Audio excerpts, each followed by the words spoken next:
Good afternoon. Bonjour à tous. La séance est ouverte. Bienvenue à la 86e réunion du Comité permanent des affaires autochtones et du Nord. Nous reconnaissons que nous sommes sur les territoires non cédés des Algonquins Anishinabés. Conformément au règlement, la réunion d'aujourd'hui est hybride. Nous avons des membres en ligne, mais nous n'avons pas de témoins en ligne. Que dois-je vous dire? Il n'y aura pas de photos pendant la session et ni capture d'écran qui sont autorisées. Oh. Okay, just making sure we got the interpretation going on the right channel. Are we good now? Okay. So today we're continuing our study of Bill C-53, and we are delighted to have our minister with us. So we have the Honourable Minister of Crown Indigenous Relations and officials. And I understand, although we've had a late start, the minister will be able to stay for an hour. So we'll get into the opening statements. And then for the second hour, we'll invite the officials to remain with us, and we'll continue on for the second hour. We do have secured extra resources, so we should be able to go the full 2 hours. And in fact, I was able to get resources beyond if we... We're still waiting for approval. Oh, okay, so we haven't received approval yet, but I did want to make sure, given all of the testimony that we've heard, that we want to have the full 2 hours of time. I know many of us do have flights booked for tonight, so we'll respect how that looks. Okay, anyway, we'll get going. So, Minister, I'm not sure if you're going to do the opening remarks, but if you are, I have 5 minutes. I'm going to use my handy card system with the yellow card being 30 seconds left on the clock. Red, stop, time's up, don't stop, finish your thought, and then we'll move on to the next person. So when you're ready, I am good to go. Floor. Tanzi, hello, bonjour.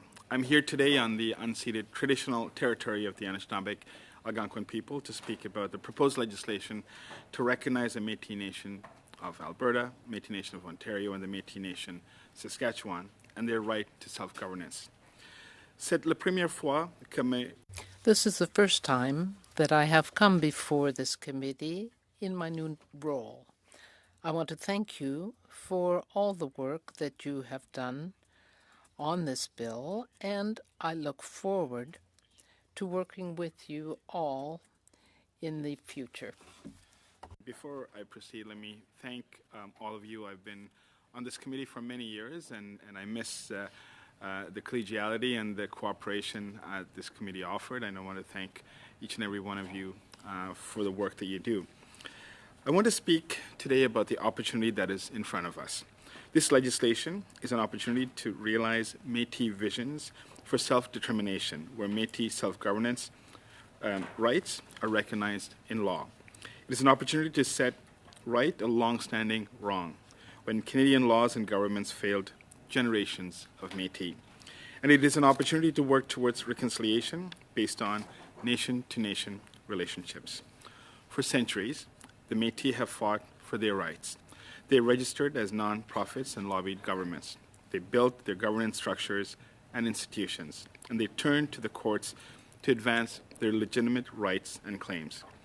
The Constitution Act of 1982 included Section 35, which recognizes and affirms the existing Aboriginal and treaty rights of three distinct Aboriginal peoples, including Métis. Since then, court decisions have served to clarify these rights and established legal tests to determine the scope and content of Aboriginal rights and which groups hold them. This includes the Powley decision of the Supreme Court of Canada in 2003, which offered further guidance on Métis membership. Last February, Canada signed an updated self-government agreements with the MNA, MNO, and MNS. These agreements affirm each of the Métis governments as Indigenous governments with jurisdiction over their core governance matters. The proposed bill would recognize these Métis governments as Indigenous governments. It would provide a legislative framework to give legal force and effect to future core governance treaties, including over citizenship, leadership selection, and internal administration. This legislation does not deal with harvesting rights, and it does not deal with land-related rights, nor will the self-government treaties of MNO, MNS, and MNA that are contemplated to have either harvesting or land use rights.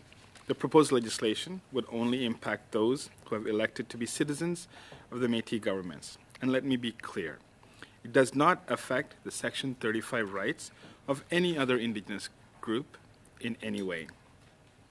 Ça n'affecte en rien. It does not affect in any way the Section 35 rights of any other indigenous groups. Consulted, and that's a legal obligation. Consultation and recognition of self-governance are both grounded in the United Nations Declaration Act, a roadmap to reconciliation. The UN Declaration Act is not just a promise, it is an obligation for the government to support self-determination and self-governance for all Indigenous peoples. This legislation is what the UNDA looks like in practice. I acknowledge that some have raised concerns largely based on misconceptions, and today I'm here to clear those up. I'm committed to continuing our collective work with the MNA, MNO, and MNS. The fight for rights has been a long one, and it hasn't been easy. In this committee room alone, Métis people have listened to some try to deny their existence as a distinct people. I urge the members of this committee to come together to recognize that the fight for rights is an important one and that one that should be bipartisan. The proposed legislation was co-developed and is based on Métis needs, priorities, and visions for a better future. It is a product of their many, many hours of work and advocacy. A future where these Métis rights are recognized in legislation, where they're respected by the Government of Canada, is within reach. And I look forward to answering your questions. And I want to thank the officials at the table and many who are not here for their enormous work in getting us to this point. Je me réjouis. I look forward to answering your questions. Thank you. Thank you, Minister, for your opening comments. And I would like to now introduce the officials who are with you. I have on my list Martin Ryer, Senior Assistant Deputy Minister with Treaties and Aboriginal Government, Michael Shintz, Federal Negotiations Manager from Negotiation Central, Treaties and Aboriginal Government, Blake McLaughlin, Director General, Negotiation Central, Treaties and Aboriginal Government, and from the Department of Justice, welcome, we have Julia Redmond, Legal Counsel. So with that, we're ready to move into our first round of questions, which is going to be 6 minutes for each of the 4 parties represented. And first up, I have Mr. Schmale. So when you're ready, the floor is yours. Thank you very much, Chair, and thank you to the Minister for appearing. I know this has been a bill that we've had great interest in, and as we continue to work through the process, and we thank all those in attendance today with keen interest in the path. One of the things we've been hearing from Minister quite a bit from Métis and First Nations voices is the fact that consultation was not done properly. And I do understand that this is a piece of legislation that affects the governing of MNS, MNO, and MNA, and that alone and how they govern their members and look after their children, etc. Having said that, leading up to this process, there were groups, and Ontario Chiefs for one, and other Métis groups that were kind of raising kind of a red flags, if you will, for lack of a better word, that the consultation was not done properly in order to ensure smooth passage of this legislation. Given the fact that this legislation was delayed a number of times, how was consultation missed in those key months? Thank you, Mr. Schmale, and I'll say Jamie afterwards. Thank you for that question, and I think it's one that I've heard as well when I met with many of the individuals and groups that you talk about. Let me at the outset say that this is essentially a framework governance legislation that ensures that the Métis Nation of Ontario, Saskatchewan, and Alberta are recognized as governments. In effect, it doesn't confer rights beyond that scope, and in no way abrogates or derogates from the rights of any other Section 35 rights holders. The duty to consult, as I indicated earlier, will be triggered when there is a treaty, and it would have been triggered had this process been different or the scope larger. So I'm very comfortable in confirming that there was no particular need on a duty to consult basis. However, we've had extensive conversations over the years with many different partners. So if you kind of look at the Métis landscape, for example, we've had in Manitoba, we have a very, very particular process in Manitoba that is ongoing and that is in a very mature stage, where we feel that there will be a similar type of legislation that will come forward there. In terms of other Métis groups, some may not be in the same position to advance. I do have to cut you off, Minister. I'm sorry. I know your job is to keep talking. Unfortunately, Well, I want to give you a wholesome answer, but I did. That was yeah. actually very fulsome. I do appreciate that. Okay, would you be comfortable with a non-derogation clause, just to clarify for those groups that have concerns, if this was put forward in the process? Look, the intention's always been to ensure that this legislation doesn't abrogate or derogate from any other existing rights. We will look at every amendment, proposed amendment that comes forward. At this point, I can't comment, but we will definitely give due consideration for every issue. In terms of the derogation clause within the agreements, they are already embedded. But I think to your point, if it does come forward as an amendment, we will give it every consideration we need to. Okay. Some of the concerns brought up from the Ontario Chiefs, you may have heard their testimony. It wasn't so much the piece of legislation about the governance, because I think that speaks for itself, and I don't think there's one witness who denied the Métis their rights. And I'm paraphrasing, of course, and we're trying to find work a path that can try to make as many people happy as possible. It was the next step, right? That the Chiefs brought up the fact that the next step wasn't entirely clear. Specifically, the part that talked about the treaty that you just mentioned, and the fact that as the legislation stands now, there would not be a process in which Parliament could have some kind of oversight, or one step further than that would be a vote in Parliament. Would you be acceptable to that kind of amendment to ease some of the concerns?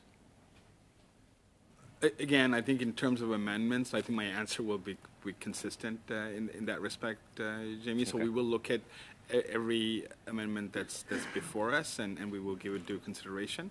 I do think it's important to underscore that the treaty process that's contemplated within C-53 is one that does go through an order in council process. So it's not a pro forma exercise. It is one that goes through scrutiny. So there is a cabinet process that would have to I think we'd be more comfortable if Parliament had the view on it rather than, but I'm sure you understand that. The next situation that we were incurring in this line of testimony was that the land part, right? The Ontario Chiefs were worried that there would be some kind of claim and the courts would get involved and drawn out and cost a lot of money, make a lot of lawyers pretty rich about that. But it was pointed out also through this process is that land may or may not be part of it, but at the same time, there are treaties that don't involve land. So I think we're out of time, but very simply answer. I have 30 seconds left, I think. Land is not part of the treaties that are contemplated herein, nor the legislation. Just to be 10 clear. seconds. For me? 10 seconds if you want it. Oh, I can't get anything started in 10 seconds. Thank you. There we go. End of the 6 minutes. We're going to go now to Mr. McLeod, who's going to start off with 6 minutes of questions. Thank you, Mr. Chair, and thank you to the Minister and the officials for joining us here today.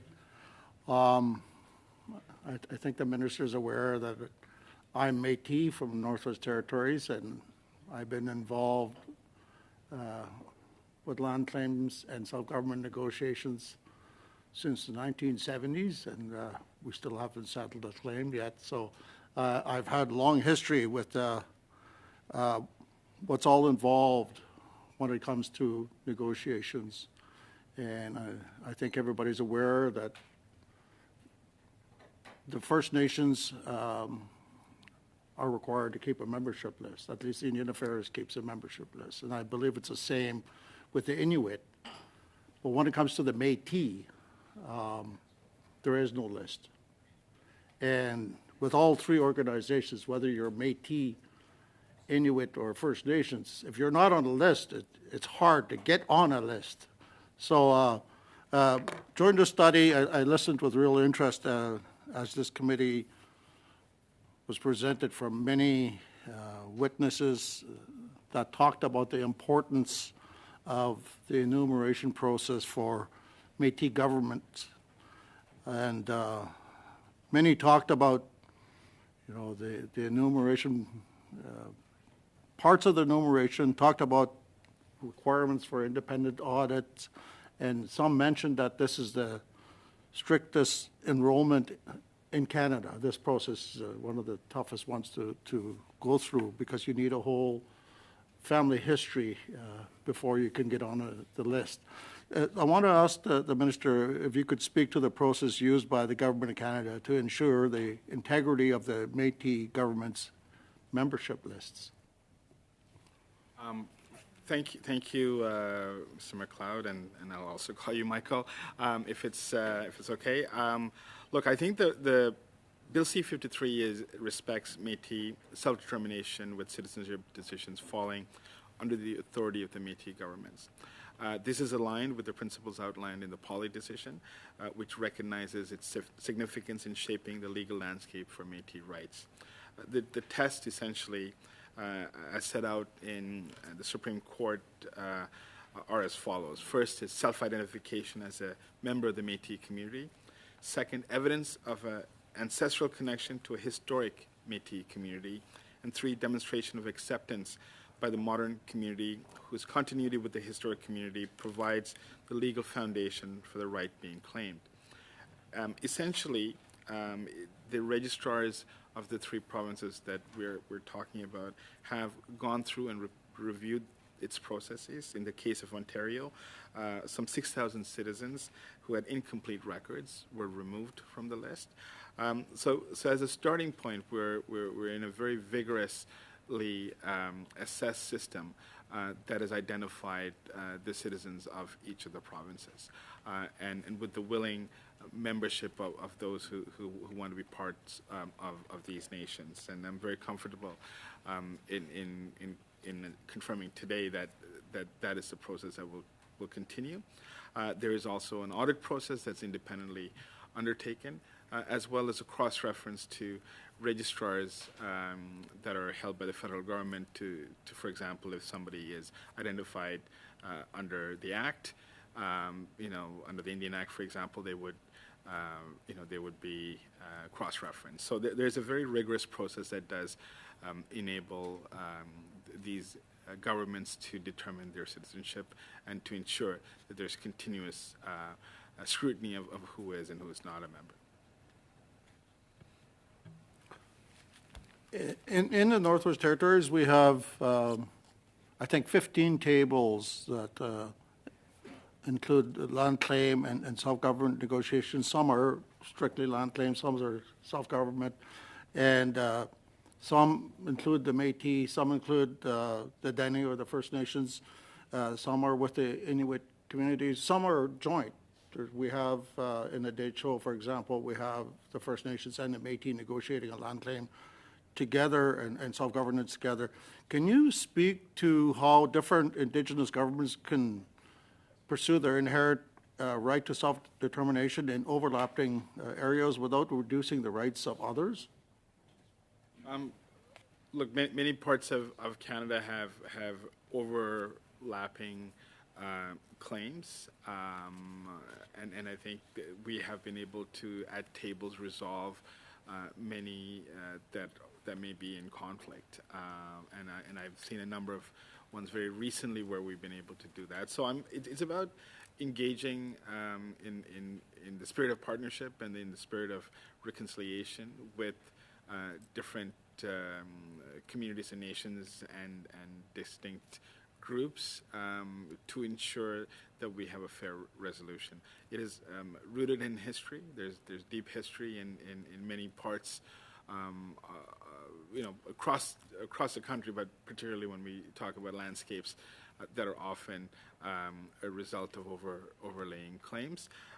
This is sadly also part of our colonial history, one that we're trying to move away from and move forward with. So it really can only happen, Michael, in a spirit where we're able to be at the table and continue the ongoing engagement that you've identified as something that's happening in NWT.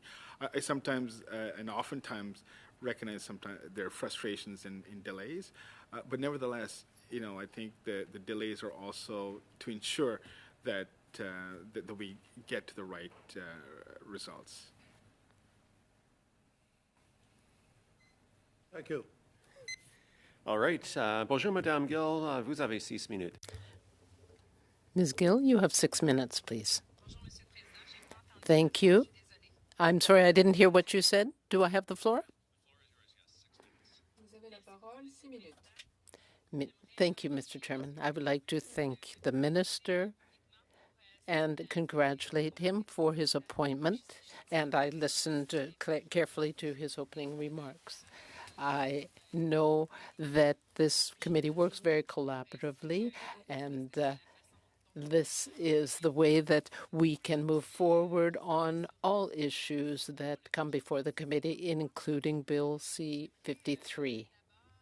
I would first like to come back to the remarks made by the minister on the matter of consultation. And Mr. MacLeod just mentioned this. From the point of view of reconciliation, this is how things should be done. But often we have heard here in the committee that if this bill is adopted, or even the fact that it was introduced, a number of groups have told us that this was a step toward, or should be a step toward reconciliation, but in fact it did not align with the processes that were advised, and so that this was not in the context of reconciliation. Thank you, Ms. Gill, Marlene, for that question, and also for your work on this bill. I am still working to improve my French, so I will answer in English. Let me just start by the notion of consultation. It is absolutely essential when we engage towards issues dealing with the Indigenous people. It is a core principle that is required in UNDRIP as well as in Canadian law. The unique. Sorry, Minister, if I could pause for just a second. The interpreters are having a problem picking up. If you could just move the slide the mic slightly closer to you, that should be able to help. Yeah, and maybe raise it up a bit. Perfect. Sorry for the interruption. Yeah, please carry on. Thank you. And I want to kind of highlight Article 4 of the UN Declaration. And it says that Indigenous peoples, in exercising their right to self-determination, have the right to autonomy or self-government in matters relating to their internal and local affairs, as well as and means for financing their autonomous functions. Essentially, we're talking about an internal structure. C-53 recognizes the three organizations, Métis Nation of Ontario, Métis Nation of Saskatchewan, and Métis Nation of Alberta, as self-governing authorities. And as a result, it is my considered opinion that... Donc, si je comprends bien, je vais devoir vous interrompre. I'm sorry to have to interrupt you. I just have a second question, and I want to have time for that, and perhaps you could connect the two. So what you are saying is that Article 4 is more important and takes precedence, And that brings me to my second question, because most of the witnesses before the committee, Justin Roy, who appeared on behalf of the Quebecois nation, and here we're talking not just about self-governance, even though you said earlier that there is no connection with treaties and land and resources, but in fact, for them, this goes against their rights, and they are concerned. Of course, a nation has the right to its own governance mechanisms, but then there are treaties that actually involve rights. So what would you say to Justin Roy when he says that, yes, there might be an effect on the rights of the Quebecois, and I could extend that to other nations on Quebec's territories? So is it true that there might be an impact? You said, though, that there is no impact on these rights. So if you could answer that, please. Thank you. Thank you, Marlene. Look, there is no impact on other Indigenous peoples' Section 35 rights with Bill C-53. When and if we come to je vous a parle, state... je m'excuse, je vous interromps. I'm sorry to interrupt you. I just want to clarify my question, but you mentioned C-53, but I want to know what that will lead to. What is the broader context? It's not standalone piece of legislation in the sense that there are no connections. Are you saying that there is no possibility that this will affect rights? Either there is that possibility or there isn't. And I'm talking about the future after the bill is passed. As is, there's no implication on other Section 35 rights. If and when we get to a point of a treaty that is negotiated by the respective governments, and if there are implications that will be on other nations or competing claims, which is not contemplated here, then there is an absolute duty to consult. Mais c'est possible. But it is possible? Is it possible? So you're saying that there is a possibility? As is, no, it's not contemplated in the legislation, no. Okay, thank Mais you. c'est possible. Merci. Okay, merci. We're going to move to Ms. Idlout, who is next with 6 minutes. Thank you, Chairperson. And thank you to the Minister and his officials for appearing before us today. This is a very serious bill. We've heard testimony from First Nations and Métis, and I'm not sure if you've been paying attention to some of what's been shared. Have you paid attention to any of what's been shared during this study? So would you agree then that this Liberal government has played a role in dividing First Nations, Métis, and Inuit against each other by introducing this bill in the way that this government did? Thank you for the question. This bill was co-developed by the Métis Nations of Ontario, Saskatchewan, and Alberta. It comes in the spirit of reconciliation. It is something that we've been working on for many, many years.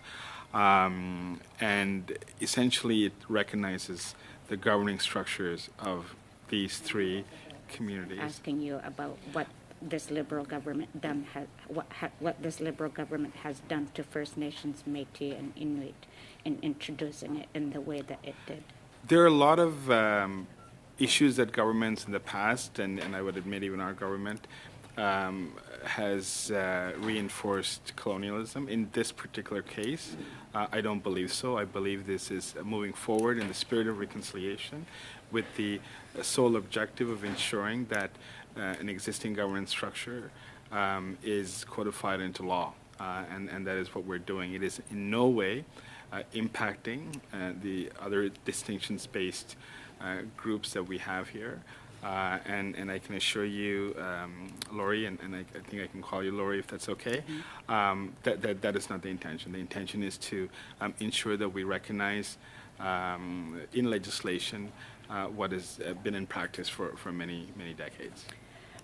We have heard from the Métis Settlements Governing Council in Alberta, who have their own government. Have you consulted with them in preparation for C-53? I met with them in my recent visit to Alberta, and I have, not with all the settlements, but I did meet with the major ones. And essentially, the recognition that is happening with C-53 is not for all Métis organizations. So, for example, the Manitoba Métis Federation is not part of C-53. The ones that are subject to this bill are Ontario, Métis Nation of Ontario, Saskatchewan, and Alberta. So there are some groups that are going through a process of recognition as Section 35 rights holders, and at some point, if they so choose to organize, we will support them once the recognition is there. But right now, it is these three that are subject to C-53. So can you confirm then that the rights of the Métis settlements in Alberta will not be impacted, that they will indeed continue to be able to work towards self-government, because that's what they've been working towards for decades, I'm told? Look, I met with them. I think they're doing some remarkable work in their communities, and this bill does not impact their Section 35 rights once conferred. Okay. In C-53, there are three provisions. The first one is in preamble number 2. The second part is in 4B, Section 4B, and the third part is Section 8, where these provisions specifically talk about that the self-governments that the Métis that have been selected to be recognized to have self-governing rights are authorized. In what way have you determined that these three, the MNO, MNA, and MNS, are the ones that are the authorized Métis governments to whose rights should be respected? And just to clarify, authorized does not mean sole. So in terms of all three, there were three existing governments that have been doing an enormous amount of work within their areas. They have a defined membership, and they have been working and co-developing this legislation with us. And we're here because of essentially the work that they've done I'm to sorry this point. to interrupt you. In what ways have you determined that these three are the authorized self-governing nations as opposed to, for example, the Métis Settlement General Council in Alberta? So the difference is, and I'm going to maybe ask Martin to add, maybe answer this question, if that's okay. Thank you, Minister. Sure. So I would say at the outset that before entering into a treaty with any indigenous group, we look at the history, all the environment, including the case law. We're out of time. I'll let you finish, but if you could also move the microphone just up a bit and direct. Perfect. Sure. Thank you. So we do that to ensure that we are dealing with a rights-bearing collective. The other thing I would add is that the fact that MNO, MNA, and MNS have been identified by Canada as a rights-bearing collective doesn't mean that there are no other rights-bearing collectives. So, it doesn't prevent any other group from pursuing their own achievements. Thank you. Okay, thank you. We're going to move next to Mr. Vidal, who will have 5 minutes. The floor is yours. Thank you, Chair. Thank you, Minister. Minister, I'm going to call you Minister, but you can call me Gary, okay? In your opening comments, you talked about rights, And Minister, I'm sure you've been following the committee's work on this bill and much of the discussion around recognition of rights. And I think we'd all acknowledge there's a lot riding on the outcome of this bill for a lot of stakeholders that are very interested in this. A lot of the concerns that people have are because of failed relationships in the past, and there's a lack of trust, right? And this bill has tested, I would say this bill has tested your government's ability when it comes to some of those relationships, and a lot of that is due to communication or lack thereof, because that's what builds the trust, if that's a fair comment. Minister, when we were considering UNDRIP, you were actually the lead on the government side, and it was Conservatives that pushed for a definition of free, prior, informed consent so that there would be clarity in the relationship going forward. With no definition of consent, we have no clarity. Without clarity, we have a hard time building trust, and without trust, we have a hard time building relationships.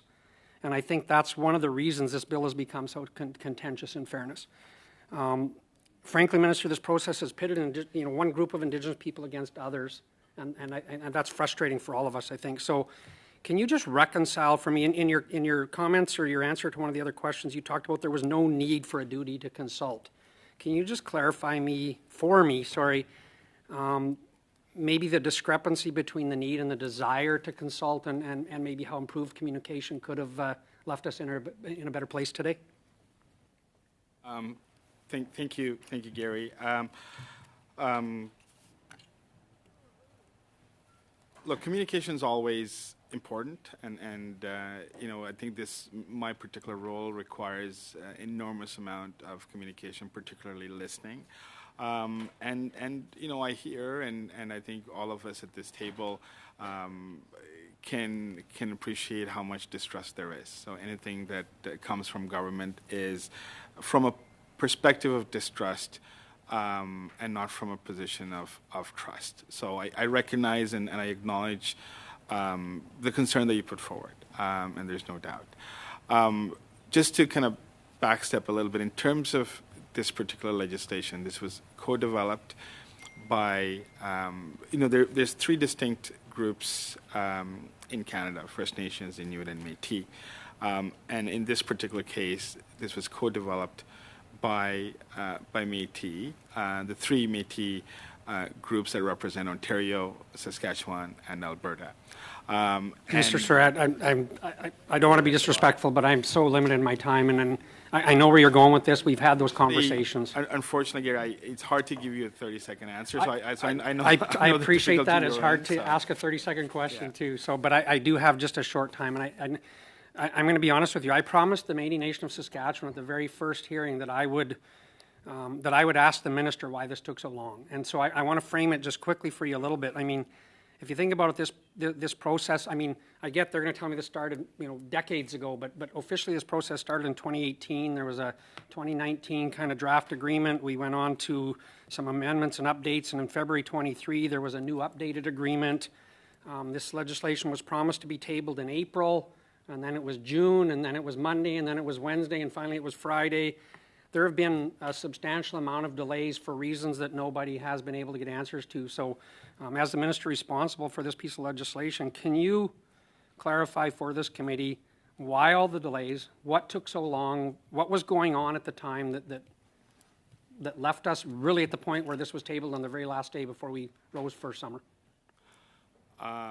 Thank you, Gary. I'm not going to speak to the past that I don't have intricate details over. All I can say is that there's been an enormous amount of work undertaken by Ministers Miller as well as Bennett on this.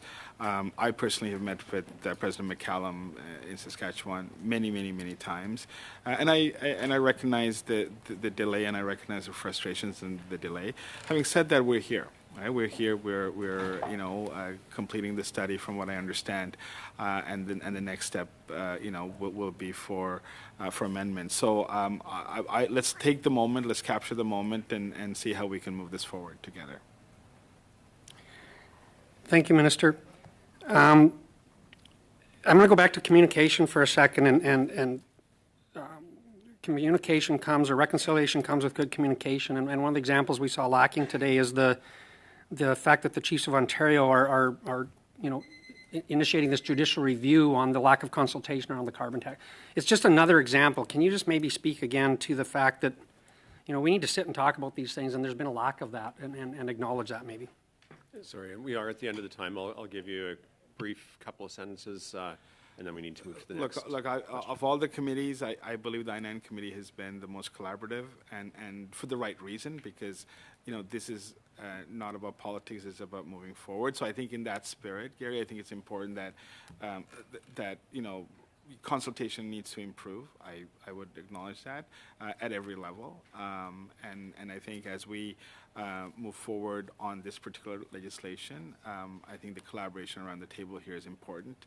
And in terms of what's happening, there are a number of things that are happening that are outside of our control, and I think we can have that discussion on another day. Okay, thank you. We're going to go to Ms. Gainey next, who's online. And so, Ms. Gainey, when you're ready, the floor is yours for 5 minutes. Merci, Monsieur le Président, et merci, Monsieur le Ministre. Thank you, Mr. Chairman, and thank you, Minister. De vous voir aussi. I'm also pleased to see the officials here. This is a very important bill before us. Heard from witnesses, and some of those concerns have been reiterated by some of my colleagues just now in the room around the impact, for example, on the rights of other Indigenous peoples. Could you perhaps elaborate in a way that would perhaps reassure on the specific steps that would be completed before a self-government treaty with each of the Métis governments could be put, say, into effect through this proposed legislation? Yes, thank you. Thank you for the question. I'm going to start, and I'm going to maybe ask Martin to add to that. As this C-53 will essentially recognize the three governments that are in question: Ontario, Saskatchewan, and Alberta. Once the recognition is complete, there will be other discussions that will be undertaken at another table for a possible treaty, which again will be limited to issues around membership and governance and matters internal to the organization. At that time, there will be a process where there will be consultations, and I think in this particular case, Martin could maybe add to this. But once the consultations are complete, if there are things that are becoming things that were not contemplated in the agreement that are outside with new concerns coming forward, then there's a process to amend and rework the treaty if that's the case. Then once it's reworked, then there will be a process of ratification, and once it's ratified, then it'll come to government for an order in council recognition of the treaty. But I think Martin could maybe add in terms of process, because he's done this many times. Thank you, Minister. Actually, the Minister presented this very well. There would be, as a next step, the negotiation of a treaty with the same subject matter already included in the current agreements. But that would also include some other things would have to be done before a treaty would come into force. Constitutions would have to be adopted by each of the groups. Two of them already have one. MNO is working on one. Now, some Métis government laws would be adopted, and a registry would be developed so that the laws be available.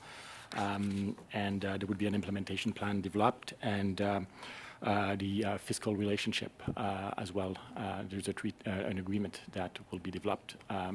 So all these steps will take place before a treaty would be approved, and obviously there would be a consultation on any potentially affected groups before the treaty comes into force, and there would be ratification. I think the Minister described that. Okay, merci. I'm sort of new to this job and this process, so I'm curious, in that process that you've just described, does any of that consultation come back to this committee, or is it at this point, once we proceed, the committee's work is complete on this legislation, and the treaties, that advanced work, the next steps takes place outside of this process here? Yeah, this is the legislative process that will, enshrines Bill C-53 into law. It provides a framework for what the next step looks like, which is the treaty process, and ratification of the treaty is contemplated by an order in council. So it's unlikely for it to come back to committee, but of course, the committee is the master of its own domain, and at any point can request updates of governments, on these processes. Okay.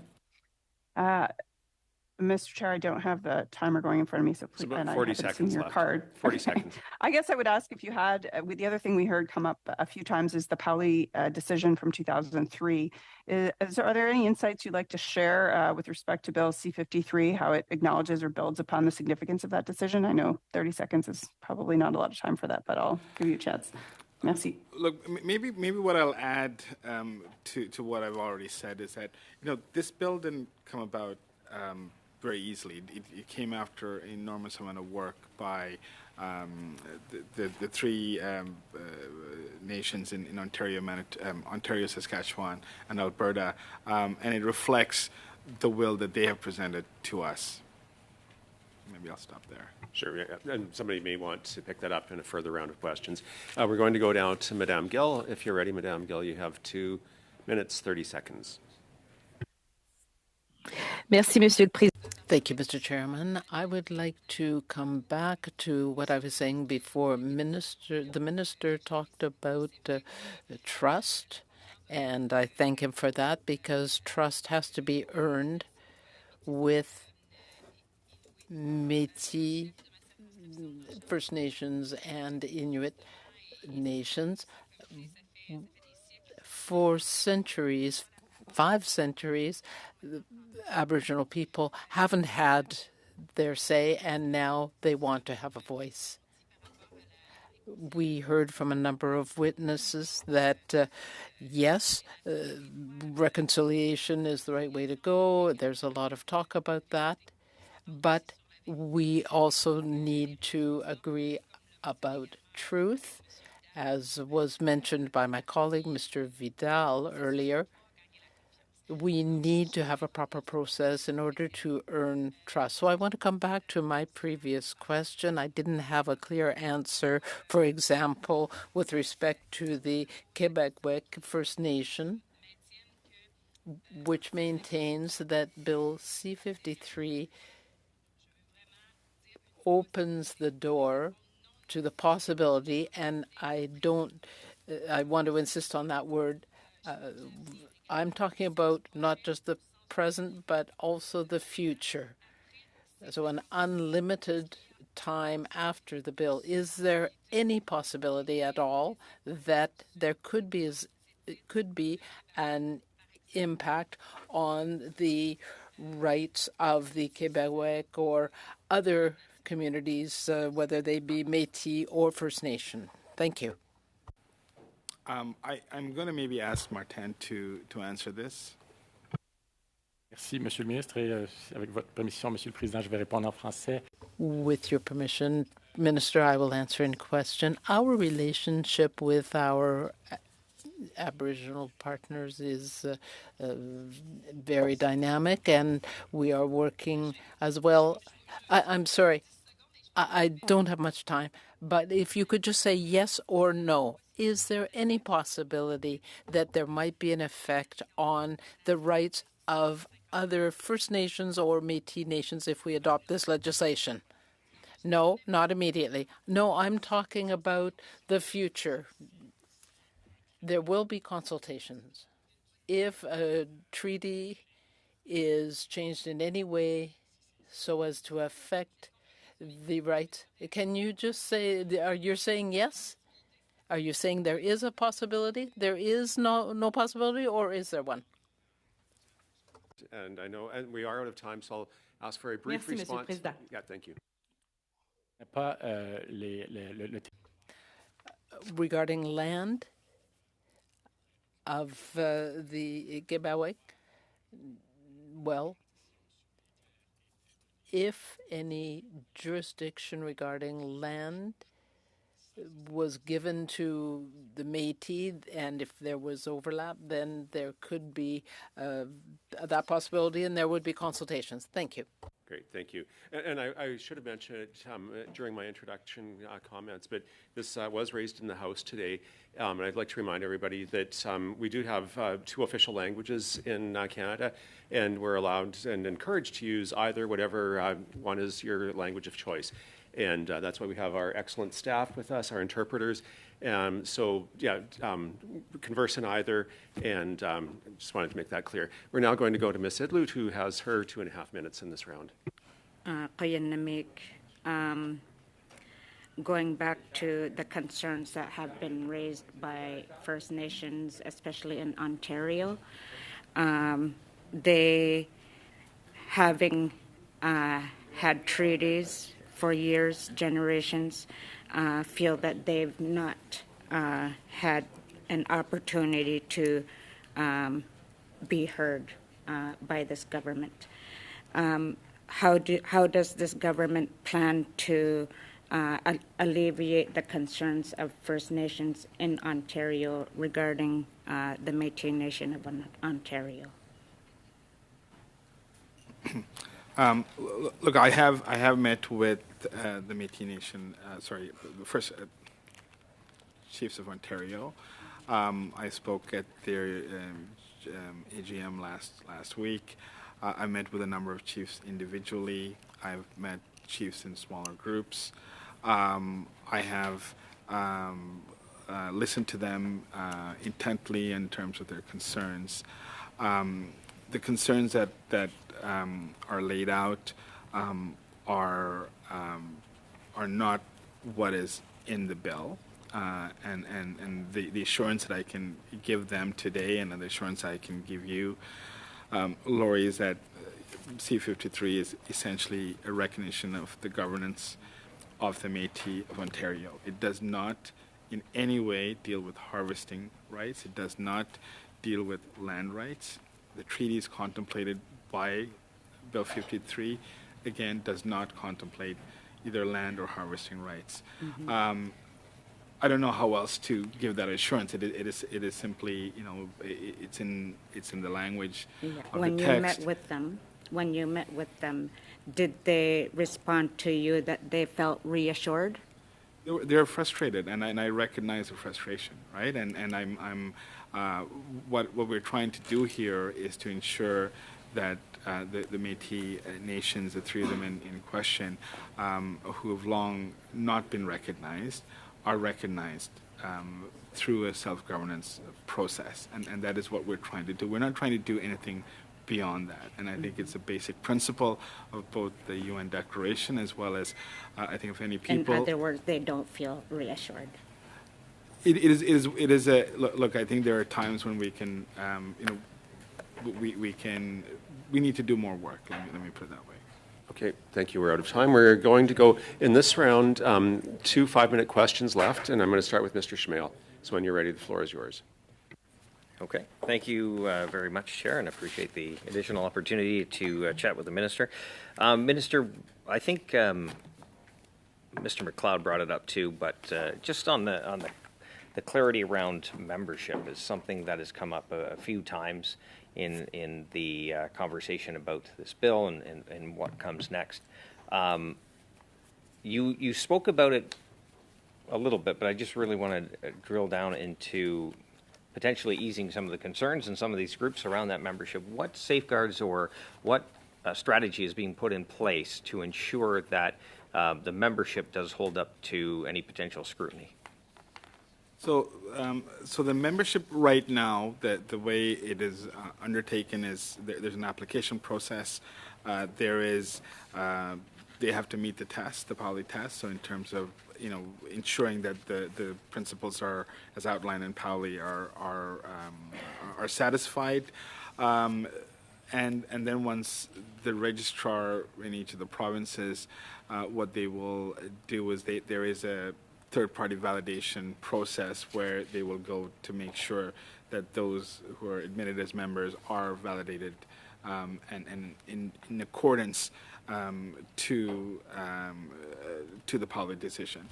There is the question that maybe, Jamie, I'm trying to answer, but let me frame that, because I think that there is a difference between how membership is defined under the Indian Act and how it's happening with the Métis, and I think there is a discrepancy there that I think we need to acknowledge, and it's a discrepancy that requires us to work harder to ensure that we continue to move away from the Indian Act. So the challenge is that there is, as you're aware, there is a cutoff. There's a second generation cutoff, and we've had a number of times where we've had to expand that. But I think ultimately the issue is self-determination over membership that goes to particularly First Nations. Yeah, so I appreciate that. And as you know, and everyone in this room knows, First Nations don't get to decide their membership. It's, as you mentioned, under the Indian Act, but there's a little bit more flexibility to the Métis.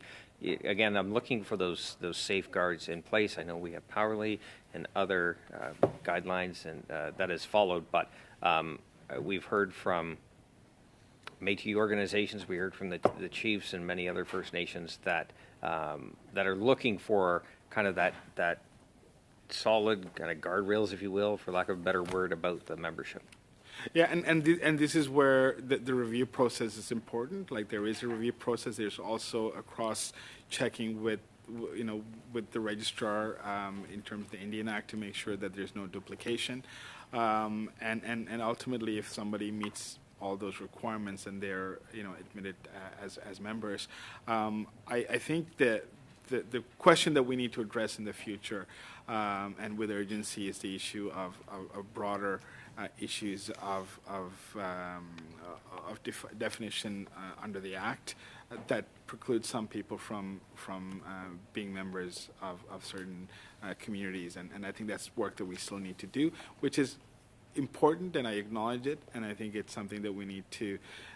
We can't have that cloud the conversation here. The mistakes of the past we cannot repeat in a modern legislation where we are trying to avoid and learn from our past mistakes, and I think that's really what we're trying to do with Bill C-53. Okay. Well, I don't have much time, so I do want to ask a few more questions. My time ran out last time. My last question was about land. We talked about the fact that some treaties don't involve land. Do you see this treaty involving land? No. Okay. How much? Did you have any questions? Do you want to? Is there any, well, the parliamentary, so going back to the parliamentary approval, again, that was some of the concerns that the Ontario Chiefs were talking about, and that's why I was trying to get you to kind of lock down on a commitment towards some kind of amendment for that. Look, I think most of you I have worked with individually, like especially on your side of the aisle, Jamie, and I think you can appreciate that I'm quite forthright and straightforward in the way I address things. And when I say I will, look at every single amendment that's put forward and I will give it due consideration, I really do mean that. And we will work together in collaboration to get to a position that we can all accept. And I think we're very open to amendments that are coming forth from all members. Okay. And Minister, I know that we were told we had 1 hour with you. We're 2 minutes away from that 1 hour. I'm hoping you can indulge us for an extra 3 minutes. We can get to our full last question for Mr. Battiste for 5 minutes. Okay, with your indulgence, thank you so much. So, Mr. Battiste, the floor is yours for 5 minutes. Thank you, Minister, for that. And Minister, we've talked about how we're trying to be consistent with the UNDRIP, and especially Article 33, that gives nations the ability to determine who their own membership is. Is C-53 consistent with UNDRIP as written? And can you talk a little bit about some of the things that we did to put in place to make sure that we are consistent with UNDRIP? UNDRIP is something that I think Gary mentioned earlier, something that we worked on as this committee worked on, right leading up to 2019 and 2021. And I think in a world where we're in the process of implementing UNDRIP at every departmental level, every whole of government, it's very important that legislation we bring forward is in line with the principles of UNDRIP. And it's essential that we recognize what self-determination looks like, what it means for governments to dictate and control matters. I think we're now in a generation, in an era where it is self-determination. It is the nations, the people who are impacted, who will make those decisions. And I strongly believe that this bill does that. Okay, thank you, Minister. Now, membership aside and the ability to look at the criteria of how you determine your own citizenship between the very distinctive Aboriginal communities, First Nation, Métis, and Inuit, there's been a lot of discussion and a lot of fears that First Nations have brought to this table, saying that this could potentially impact land, could potentially impact resources in the future. They've argued that every single treaty that's been signed had something to do with land or resources, which there's been some pushback on. Can you further elaborate on what you said earlier when you said land is not part of the contemplation of the treaties under this legislation? Can you give us a sense of what these treaties are about then? And I've indicated earlier that the treaties are quite narrow in scope. It essentially deals with the notions of membership, citizenship, leadership selection, and internal administration. And then I think Martin elaborated, it'll include things like what the fiscal frame will be, how the administration will look like, what the constitution will be. I think those are the matters that are contemplated. Absolutely, harvesting your land rights are not part of the treaties, and it's quite clear within the text of this bill. Thank you very much, Minister. Since we've had this discussion, a lot of the First Nations testified that it's unfortunate that within the Indian Act there's a second generation cutoff. Is there any wiggle room in it that you can report back to this committee on progress on making sure that under the First Nations that we're looking at Article 33 within UNDRIP as well?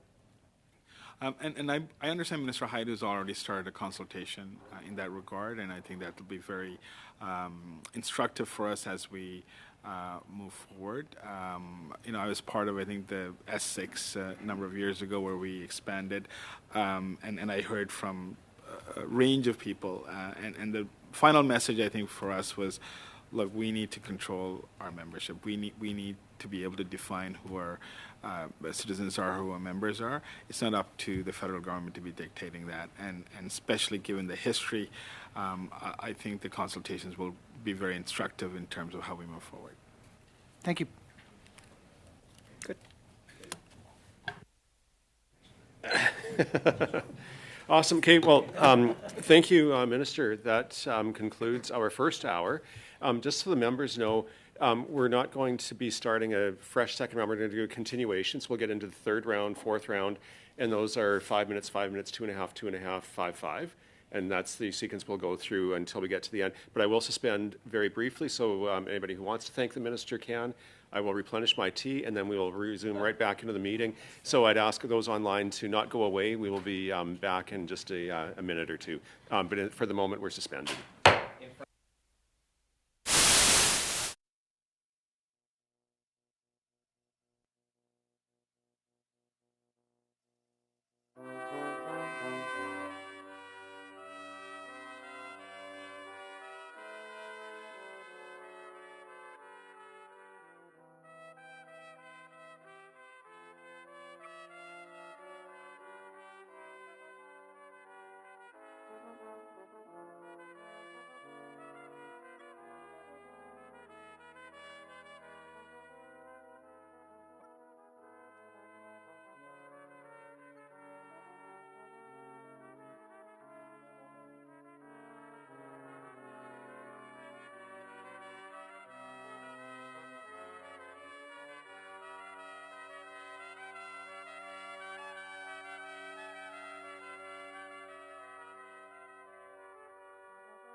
Back in session, so once again, no pictures, no screenshots, just the memories.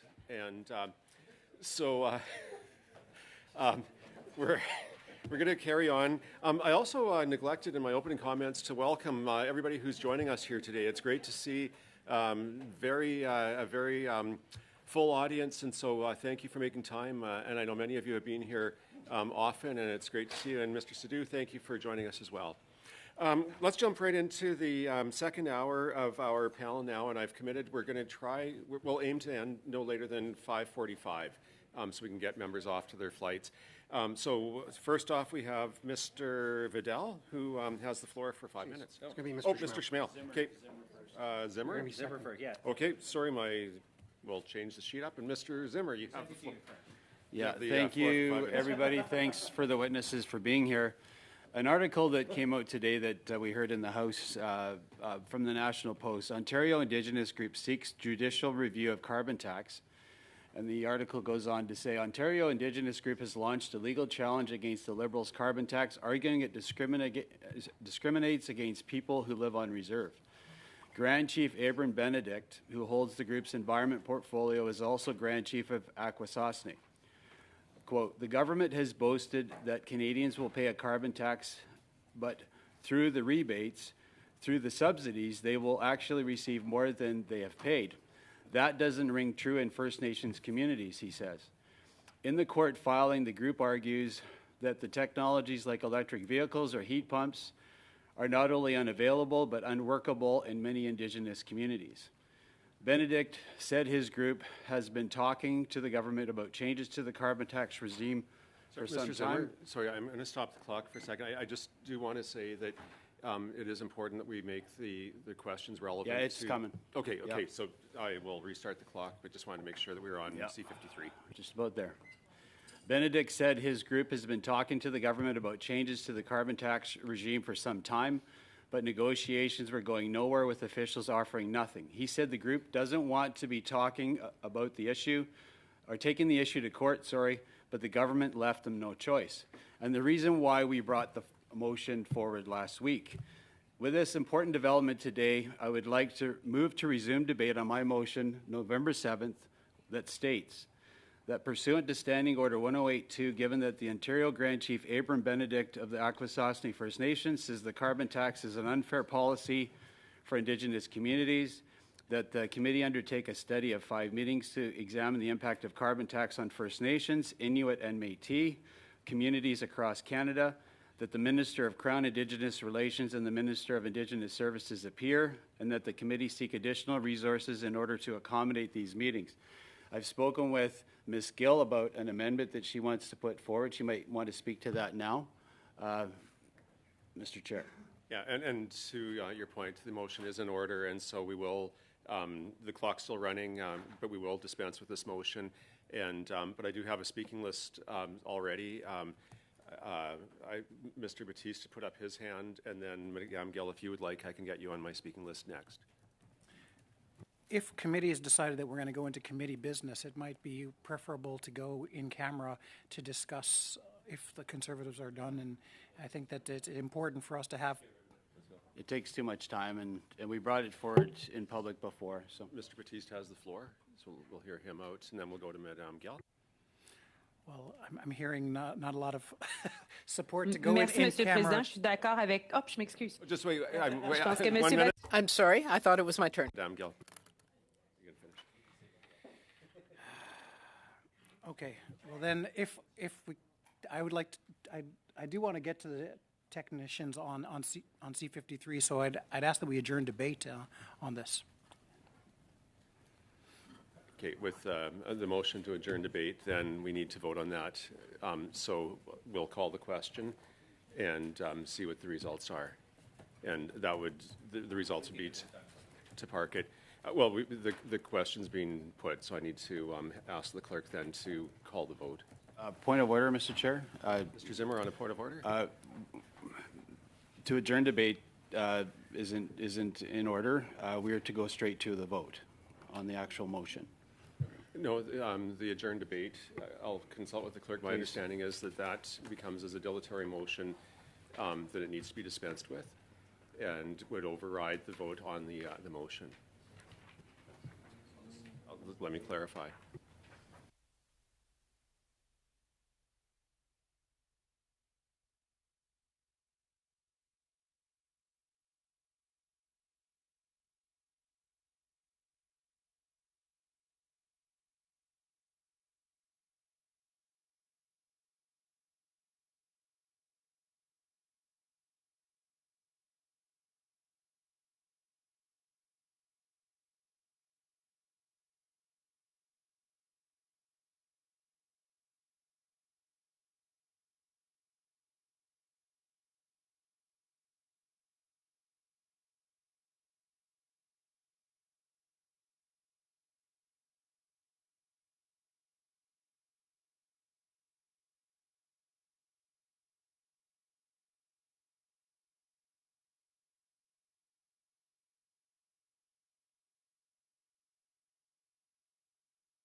Okay, so I stand corrected. The technicality on this is that in order to, in order to resume debate, because it had been brought forward before and had been debated being adjourned, as I understand, we need a vote then to resume debate on that. And that's the same thing. We go straight to a vote. So the motion that we have then is to resume debate on the motion. And so that will be the question that we put.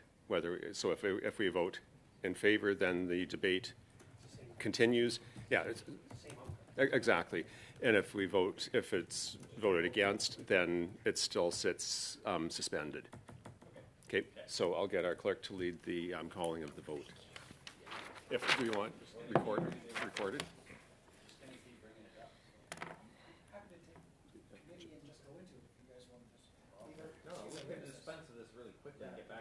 Okay, so do you want? We're going to call the vote now. So, to the clerk. Mr. Batiste, sorry. Mr. Batiste? What's the question? The question is, do we resume debate on the Made motion, that motion by Mr. Zimmer? Okay. So.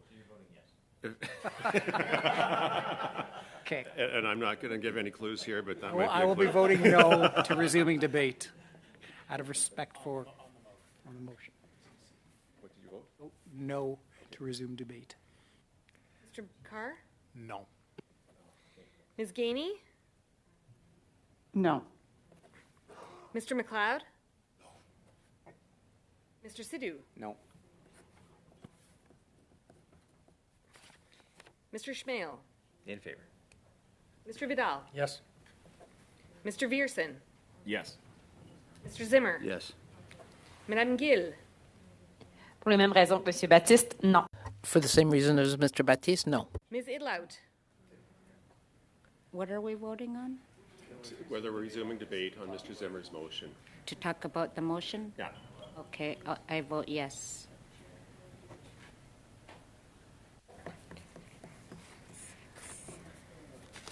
Six yes, 5 no. Sorry. No. No. 6 nays, 5 yeas. Okay, so that does not get carried, so we will not resume debate on that motion at this time. It remains on the books, and at the next meeting or thereafter, it can be brought forward.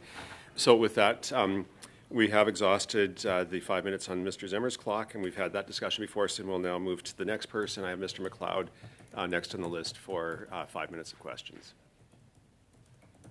Sorry, Mr. Chair, I didn't hear it. We're resuming. We're resuming the study of C-53 with officials. So I have you first up for 5 minutes. For the officials? Yes. I understood I was second, but We'll move it to Mr. Batiste. Thank you. Some of the concerns that we've heard from the Métis in Alberta have to do with the Métis settlements out there. I'm wondering if you could give us a little bit of a discussion about, what we could do to address the needs of the Métis settlements within this legislation, and can you comment on that? Thank you, Mr. President, for the question. This legislation is about recognizing that the Métis collectivities in Alberta, Ontario, and Saskatchewan have the inherent right to self-government, and it's also about recognizing that the Métis government mentioned are mandated to represent the Section 35 rights of those collective. This legislation is not suited to, at this point, to discuss the rights of other bodies. So I think it would be difficult to include in this bill provisions that would address the situation of Métis settlement in Alberta. The department in my sector has a discussion with the Métis Settlement Government Council, and I think this is the right venue to continue to have discussion with them to continue to pursue their view of self-determination and thank you for that. A lot of the discussion we've heard is about the safeguards on First Nations rights, First Nations resources, their lands. I think the minister was very clear that this treaty is not about in contemplation of land or resources. It's to what's described in the purpose. But there's no parts of the legislation that strictly say that. I'm wondering, do you think that by putting in a non-derogation clause similar to what we've used in other legislation helps clarify that does it give the proper safeguards that we need to ensure that First Nations rights are protected? Thank you. The agreement as they stand include a non-derogation clause, and nothing in the agreement as they stand would impact on the Aboriginal rights of other Indigenous groups. Similarly, the treaties will include a clause of that nature, and including a clause in the bill to the same effect would reinforce the message that nothing in the Act, prevents or affects the Aboriginal rights of other groups, whether they are Métis or First Nation or Inuit. So, if just for greater certainty, do you think that the non-abrogation or derogation clause provides those safeguards adequately so that First Nations can be assured that this is not what's on the table currently? So what's on the table is a legislation that provides a framework to bring into force treaties. The treaties that are contemplated are core governance treaties, which would deal with citizenship, as the minister described, leadership selection, and internal governance. No jurisdiction over lands. So that's what's contemplated. And so any treaty include generally a non-derogation clause about the rights of other Indigenous groups. So I believe that these are two separate questions. I think a non-derogation clause would certainly reassure First Nations and other Indigenous groups that whether future treaties are limited to core governance or include additional jurisdiction, there would be no impact on their Aboriginal rights. So to that extent, I suppose it might help. Do you have anything to add? Did you want to ask? Did you want to add anything to that? No. Okay. All right. I think I'm done. Thank you. We're going to go now to Madame Gill for her 2.5 minutes on this round. Merci. Thank you, Mr. Chairman. I would have liked us, in fact, to go along the same lines. We've talked about consultation quite a bit when we had witnesses, and that came up as well. And now there's talk about amendments. So I would like to know from you Of course, we're talking about impressions, not certainty. Do you have the impression that some amendments could make Bill C-53 acceptable to the various witnesses that have come before the committee? And if so, what would those amendments be? Thank you. I don't know, Mr. Chairman, whether I can give a position in response to that question. The minister indicated that he would be open to amendments and that they would be carefully reviewed, and our role would be to support him in that work.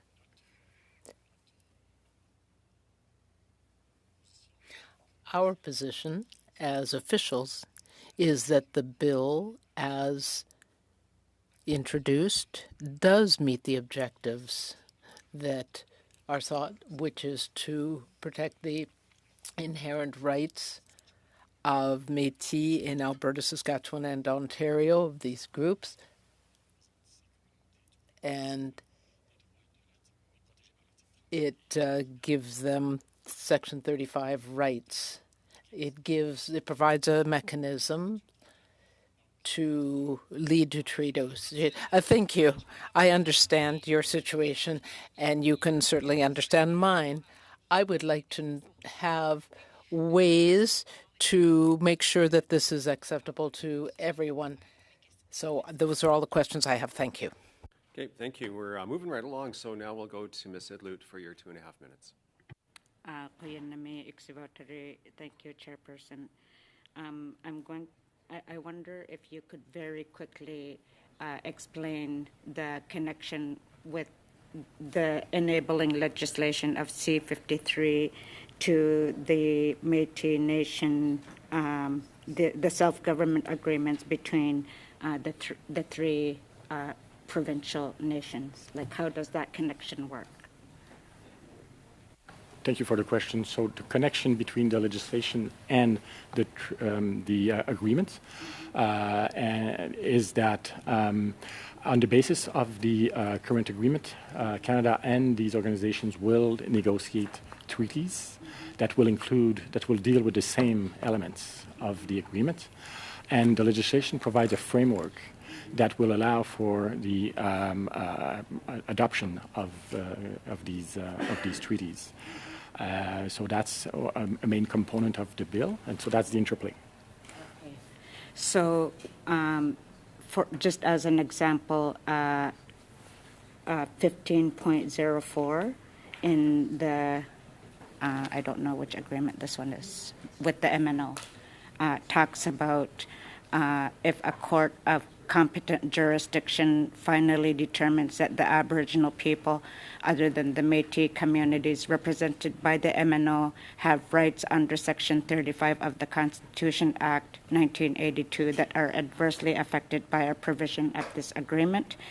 The provision will operate and have effect to the extent that it does not adversely affect those rights. Can you describe that, please?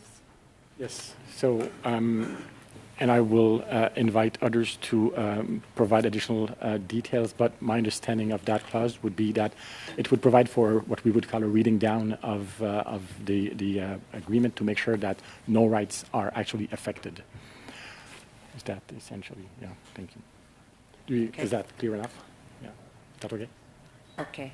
Oh, okay. I'm being told as well that one group of Métis who might have rights because of who they choose to have their membership in might have their rights adversely affected because of the creation of, for example, the recognition of the Métis Nation of Alberta. Have you anticipated what that might look like when the Métis settlements in Alberta have existing governance, whereas the Métis Nation of Alberta would? How would that relationship work so that Métis in Alberta are not becoming divided, that they are indeed able to work together and to still have respectful relationships with the federal government? So, and I'm going to jump in. We are out of time, but I'll allow a brief response, and then we'll move. Ms. Idlut will have one more round of questions that we can come, if she wants to come back to it, we can. But a brief response, please. Thank you. So the position that we adopt with our partners is that it's for them to choose. So individuals can decide to become members of these organizations, and there is a strict process to ensure that those entitled are accepted. So it's the basis of their choice. Who will represent them depends on who they want them to represent. Thank you. We're going to go now to Mr. Vidal. So, Mr. Vidal, the floor is yours for 5 minutes. Thank you, Chair. And I need to dispense of something that I gave notice of a motion the other day, and I think we have agreement on this, and we can do this very quickly, hopefully. There's a statutory requirement for the ministers to appear before or within 4 weeks of the supplementary estimates being tabled in the House, and I think we have an agreement that we'll actually give an extension of some time here rather than my motion, and we can all agree on this. So I'm just going to read my motion that pursuant to Standing Order 108.2, the Standing Committee on Indigenous and Northern Affairs invite the Minister of Indigenous Services Canada, the Minister of Crown and Indigenous Relations, and the Minister of Northern Affairs to appear before committee prior to rising for Christmas to discuss the supplementary estimates B 2023-24, and that the meeting be televised. And I think what I've done is taken out that hard stop of December 7th to free up the minister next week.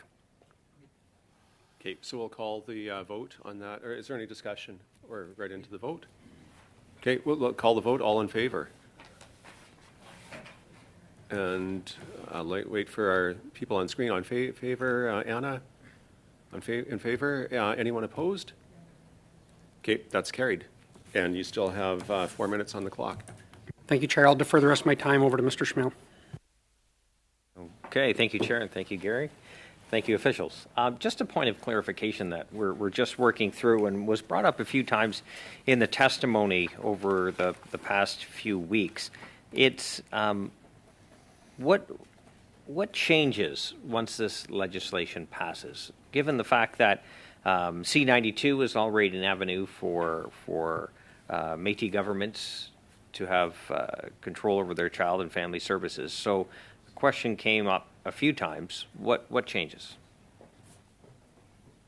First thing that changes is that these Métis governments are recognized as Indigenous government for the collectivities that they represent.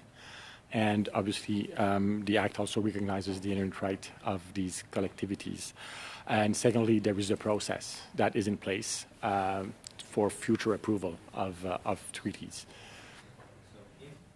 So given that, some of the concerns we heard from the Métis settlements and a few others, there is nothing stopping any other group, organization to proceed in the same fashion as MNA, MNO, MNS, or others.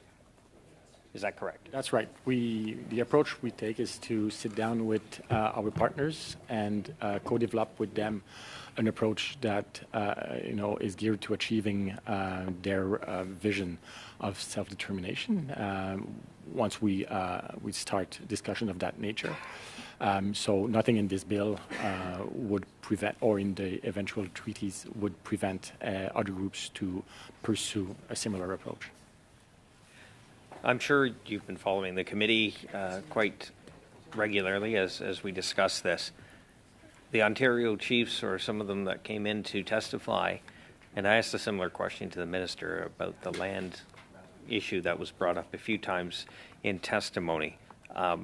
If the self-government passes, the C-53 passes, is there, I know treaty is next, but could this also proceed without treaty, or is treaty the next logical step after that? Do you get my question? Not sure. I'll try to answer. Not sure. I'm not sure I understand what I just said either. So, as I said in answering a previous question, our relationship with our partners is evolving. So we evolve together. We work together on the path towards self-determination. The next step that Canada and these three organizations have agreed to pursue is the negotiation of a treaty on core governance, along the same lines of these agreements that were signed in February, but as treaties. So that is the next step. So for the settlements, they're concerned again, if C-53 passes, receives royal assent, it happens, treaty proceeds, gets approved, that kind of thing, it would not stop like Fort McKay from coming forward and working in the same process, nor if it passes, I just want to be clear, nor if it passes, would stop anyone from choosing between one or the other. Is that correct so far? To represent them, so they could still be a member of, I'm just picking one out of random, Fort McKay. Okay, we see a nod. Yep. Oh, sorry, maybe not. I shouldn't out you like that. All right. I'll wait for Martin to answer. Could they be a member of both, I guess was my next question, my follow-up. And sorry, I'll just say we are at the end of this round, or this question, but a brief answer from whomever can answer it, and then we'll move to the next member. So I guess I think the answer would be it depends on these organizations when they will determine their own rules, but theoretically it is a possibility. Thank you. Mr. McLeod, you're next for 5 minutes. Thank you, Mr. Chair. I want to go back to the question or the discussion I was having with the minister regarding the due diligence to make sure everything's in order when it comes to enrollment. We heard from some of the First Nations that presented to us that they were concerned about the ability of some of the Métis government, some of the members, to be able to trace their ancestry to certain communities. It was quite clear that some of the First Nations believed that some of these communities didn't exist, especially when it came to Ontario. I come from Northwest Territories. We know where every Métis community existed prior to the script, prior to the treaty. I'm sure Mr. Verson can do the same for Alberta. We don't seem to have people able to do that, or I haven't seen it, at least for Ontario. Is that something the government has traced and confirmed that these communities did exist and where they're located and all the information around it? If you don't mind, Mr. President, I'll ask Mr. Shins to answer the question. So thank you for the question. I know our Métis government partners, when they've been up here as witnesses, they can speak about this process better than we can, because really the Métis governments are responsible for maintaining the registries. Those registries rely on, in the case of Ontario, 7 historic Métis communities. Those registries are audited by an independent third party, and while the agreement that was signed in February of this year and the legislation don't explicitly recognize those 7 historic Métis communities, there is an acknowledgement in the appendix to the 2023 agreement that says that the province of Ontario and the MNO jointly acknowledged and recognized those 7 historic communities. And so we rely on that work of the MNO. We rely on the MNO to maintain the registry. We rely on the auditing to confirm that the PALI test has been met, and we respect the jurisdiction of our partners to do that work. And I think we as committee members expect the government to verify that everything is done in order. I know in the Northwest Territories, it's a requirement to submit your family tree. You have to trace down to what community you come from and how long you've been there, how long your family's been there, and if they were there before the script was signed or the treaty was signed. And we have the claim that I belong to. We have to sign off as as traditional Métis, we have to, and the government has to inspect all our records. So I'm hoping that there's some comparison to what we're going through to what under this bill the members will also go to. I do have another question though regarding consultation, and it's a little bit confusing because you know there's no doubt consultation is important, and I'm certainly one that would say that loud. And it must take place if one Indigenous government could potentially impact another Indigenous government's rights. But this legislation is creating a framework and is recognizing the rights of three Métis governments. So is there a duty to consult to simply recognize that another Indigenous government has the right to govern themselves? Thank you for the question. It is our assessment that the scope of these agreements and of the treaties that will be entered into will be limited to core governance, and therefore it's unlikely that it would affect the mere recognition of an Indigenous government, as is done in this legislation, does not impact, in our view, the right of other collectives.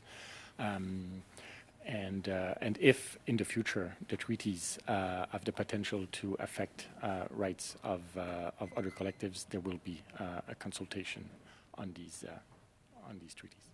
Okay, that's the end of that round. Now, colleagues, we'd be very hard pressed to get in a full third or fourth round, and I know that there are some members that have indicated that they would like to end now and head to the airport for those who have flights. So I'm just going to put the question to everyone because I haven't had a chance to consult with those online or with Ms. Idlout. Are we good if we end the meeting at this point? I wanted to ask questions too. Well, that's the end of the round, and we wouldn't have time for the next round. Would be 15 minutes. And how much time? 5 minutes. 2.5. Okay, Madame Gill, do you have any further questions you wanted to ask? Madame Je serais prête à ajourner, Monsieur le Président. No, I would be prepared to adjourn. Okay, Ms. Idlout has asked if she could do one round of questions for 5 minutes. There's an agreement from those in the room. So if we can stay 5 minutes, then we'll give Ms. Idlout the floor, and then we will adjourn at that point. Okay, Ms. Idlout, the floor is yours for 5 minutes. Thank you so much to the committee for giving me the extra time.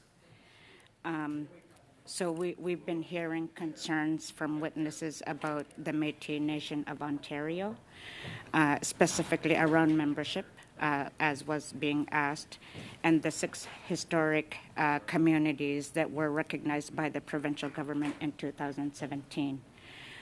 What sort of background research was done by this department to verify the historical accuracy of the 6 historic communities? Thank you for the question. So indeed, the province of Ontario has recognized 7 communities in Ontario. The government of Canada has not played any role in that regard, and this legislation does not specify, specific communities that are being recognized in Ontario or elsewhere, and therefore, this is not. We didn't need to look into this. So I am curious, in your opinion, why do you think there have been so many concerns raised about the membership in the MNO? Are you satisfied with their checks and balances?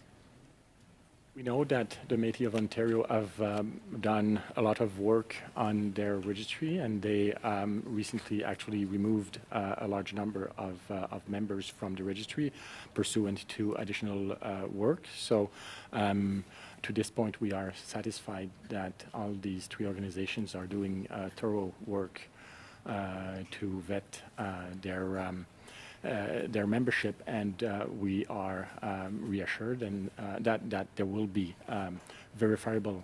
They do have an obligation to have and keep objectively verifiable information of these of the of their membership. I'm sorry, and that there will be third-party independent audits. First Nations have been sharing with us as well that they're greatly concerned that with their status Indians, those registries are monitored quite heavily by Indian and Northern Affairs, whereas when it comes to Métis membership, it sounds like you're taking a complete hands-off approach to it. Could you describe why there's such a disparity between these two different Indigenous groups? So this government is definitely moving away from determining who the individuals, the members of Indigenous groups are, and consistent with the United Declaration on the rights of Indigenous people. Indigenous groups have the right to determine their own membership.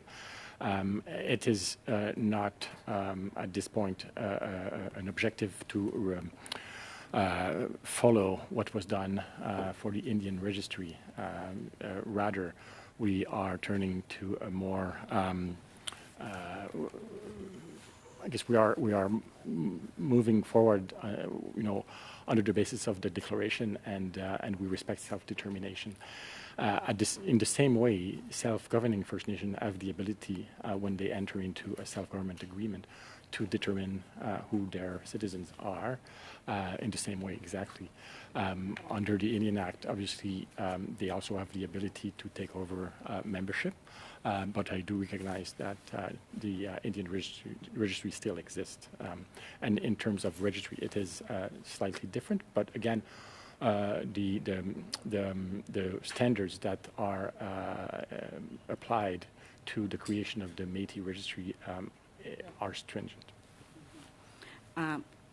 Okay, understanding that authorized, that these three are considered to be authorized, what mechanisms will be used to make sure that those other Métis rights, like the Métis Settlement General Council in Alberta, are not losing membership because of what's being determined as self-determining of those Métis that might end up moving to the MNA, for example?